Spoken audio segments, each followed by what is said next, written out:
isang mapagpalang umaga. Welcome sa ating Sunday School. Nandito muli tayo para awitan at sambahin ang ating dakilang Diyos na buhay. Kaya kung ready na kayo, let's sing and dance!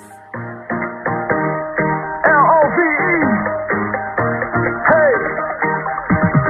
Find a way to learn some help. Love your neighbor as yourself. Spend your time on someone else. Yeah, come on. Find a way to learn some help. Love your neighbor as yourself. Spend your time on someone else. Talk up and find your other. Share it with one another. Come on, everyone. Reach out and love someone. We're gonna love each other.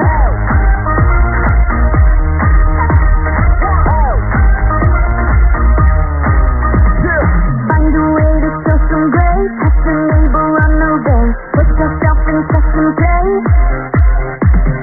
Find a way to show some grace. Touch your neighbor on the way. Put yourself in second place. Talk up and find your other. Share it with one another. Come on, everyone. Reach out and love someone. We're gonna love each other.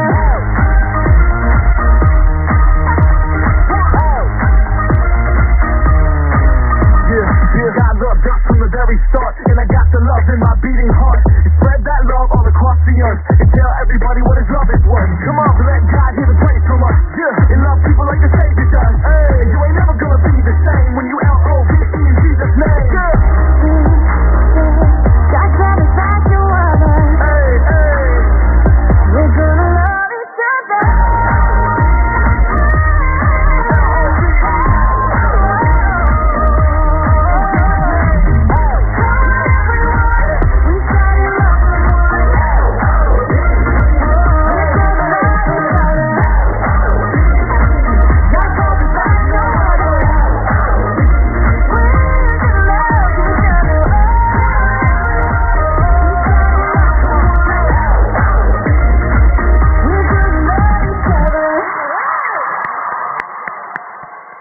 Good morning, everyone. Our Bible verse for today is 1 Samuel chapter 16, verse 7. The Lord does not look at the things people look at. People look at the outward appearance, but the Lord looks at the heart. 1 Samuel chapter 16, verse 7. Magandang umaga mga bata. Ang ating Bible verse sa araw na ito ay matatagpuan sa 1 Samuel chapter 16 verse 7. Si Yahweh hindi tumitingin ng katulad ng pagtingin ng tao. Palabas na inyo ang tinitignan ng tao, ngunit sa puso tumitingin si Yahweh. At sinabi naman sa English ay, The Lord does not look at the things people look at. People look at the outward appearance, but the Lord looks at the heart. Si Deborah, isang babaeng hukom noong panahon ng mga Israelita sa lumang tipan. Siya ay matalino at tinutulungan ng mga tao na malutas ang kanilang mga problema. Sinabi niya kay Barak na pamunuan ng hukbo na Israel at nais ng Panginoon na labanan niya ang isang kaaway na nagngangalang si Sera. Tumanggi si Barak na lumaban maliban kung sasamahan siya ni Deborah. Sumama si Deborah at natalo nila ang hukbo ni Sisera. Sa kwento ngayong araw na ito ay napatunayan ni Deborah ang katapatan niya sa ating Panginoon.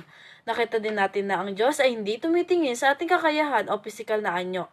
Nais ng Diyos ang pusong handang sumunod at magpasakop sa Diyos.